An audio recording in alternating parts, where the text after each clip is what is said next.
युद्ध की विभीषिका झेल रहे गाजा में क्या शांति बहाल होगी? लगता है कि अब इस सवाल का जवाब बहुत जल्द ही मिल जाएगा। हमास ने अमेरिकी राष्ट्रपति डोनाल्ड ट्रंप के गाजा प्रस्ताव के तहत सभी इजरायली बंधकों को रिहा करने पर सहमति जता दी है और एजेंसी रॉयटर्स की एक रिपोर्ट के मुताबिक तो हमास ने ये भी संकेत दे दिए हैं कि वो तुरंत मध्यस्थता वार्ता में शामिल होने के लिए तैयार है ताकि बंधकों की रिहाई और अन्य शर्तों पर विस्तार से चर्चा की जा सके। ये घोषणा ट्रंप के उस बयान के कुछ घंटे बाद आई जिसमें उन्होंने कहा था कि हमास को रविवार शाम तक इस सौदे पर सहमति देनी होगी, अन्यथा गाजा में सैन्य कार्रवाई और तेज हो सकती है। अब हमास ने कहा है कि वो प्रस्ताव के फॉर्मूले के मुताबिक बंधकों को रिहा करने के लिए तैयार है, तो संभवतः इसमें फलस्तीनी कैदियों की रिहाई भी शामिल है। साथ ही उसने लंबे समय से अपनाई गई नीति के मुताबिक सत्ता को एक राजनीतिक रूप से स्वतंत्र फलस्तीनी निकाय को सौंपने की अपनी तत्परता दोहराई है।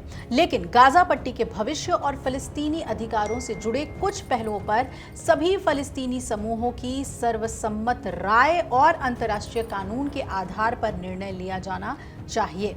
अमेरिकी राष्ट्रपति डोनाल्ड ट्रंप ने हमास के शांति प्रस्ताव को स्वीकार करने के फैसले पर संतोष जताया और ट्रंप ने कहा कि यह मुद्दा केवल गाजा की शांति तक सीमित नहीं है बल्कि पूरे पश्चिम एशिया क्षेत्र में लंबे समय से प्रतीक्षित इस स्थायी शांति वार्ता की दिशा में एक बड़ा कदम है।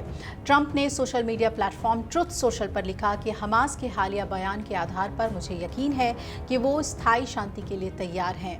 इजराइल को तुरंत गाजा पर बमबारी रोक देनी चाहिए ताकि बंधकों को सुरक्षित और जल्दी बाहर लाया जा सके। ये केवल गाजा का मामला नहीं है, पूरे पश्चिम एशिया के लिए लंबे समय से चाही गई शांति है। ट्रंप ने यह भी कहा कि बंधकों की सुरक्षा के लिए फिलहाल स्थिति काफी जोखिम भरा है, इसलिए दोनों पक्षों के बीच शांति प्रक्रिया और विवरण पर चर्चा जारी है। ट्रंप ने जोर देकर कहा कि हमास के साथ समझौता केवल युद्ध विराम या अस्थायी समाधान नहीं है बल्कि ये इस क्षेत्र में स्थायी शांति स्थापित करने की दिशा में बहुत बड़ी पहल है। डोनाल्ड ट्रंप का प्रस्ताव गाजा में चल रहे संघर्ष को खत्म करने और बंधकों को वापस लाने का लक्ष्य रखता है। ट्रंप ये चाहते हैं कि युद्ध खत्म हो और मंगलवार को हमले की दूसरी वर्षगांठ से पहले दर्जनों बंधकों को सुरक्षित घर लौटाया जाए और ये इस शांति योजना को इजराइल ने स्वीकार कर लिया है और अंतर्राष्ट्रीय स्तर पर स्वागत भी किया गया है।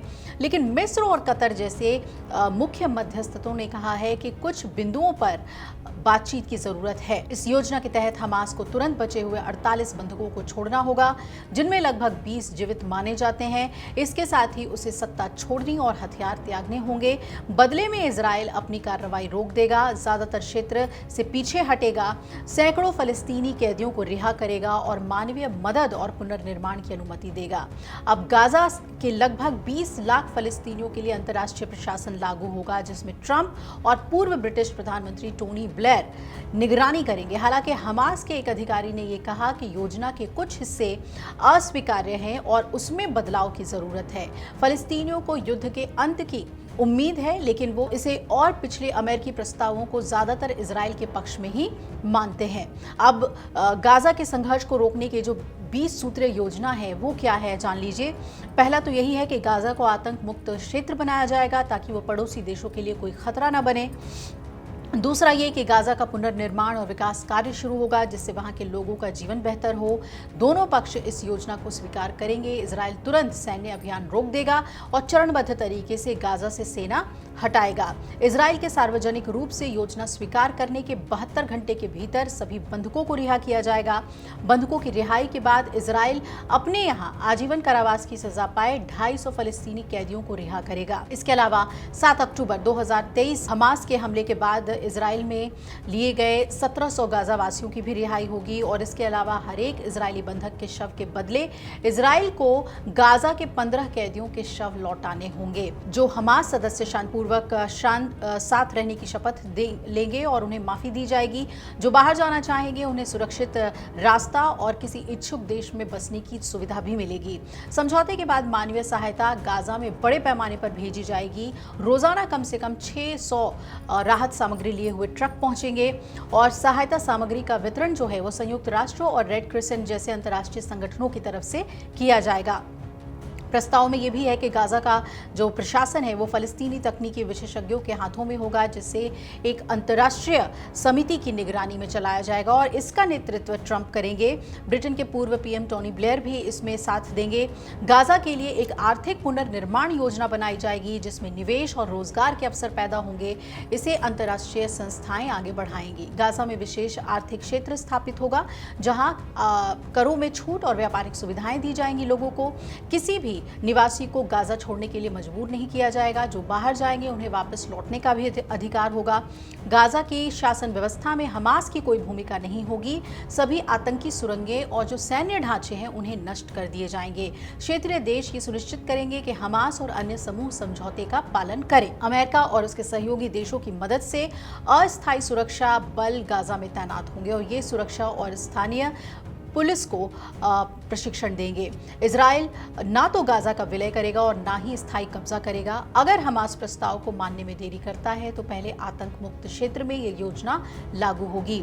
17वां पॉइंट है, इजराइल कतर पर हमला नहीं करेगा, जबकि अंतर्राष्ट्रीय समुदाय गाजा संकट में कतर की मध्यस्थता की भूमिका को मान्यता देगा। गाजा के लोगों को चरमपंथ से दूर करने के लिए धार्मिक और सांस्कृतिक कार्यक्रम चलाए जाएंगे।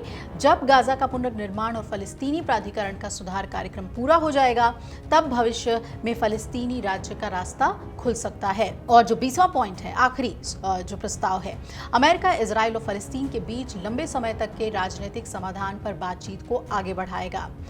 इस पर पाकिस्तान ने कहा कि ट्रंप के शांति प्रस्ताव में मुस्लिम देशों का प्रस्ताव अलग है। पाकिस्तान के उप प्रधानमंत्री इशाक डार ने कहा कि अमेरिका के राष्ट्रपति ट्रंप की ओर से पेश की गई शांति योजना पाकिस्तान और अन्य मुस्लिम देशों के प्रस्ताव से अलग है।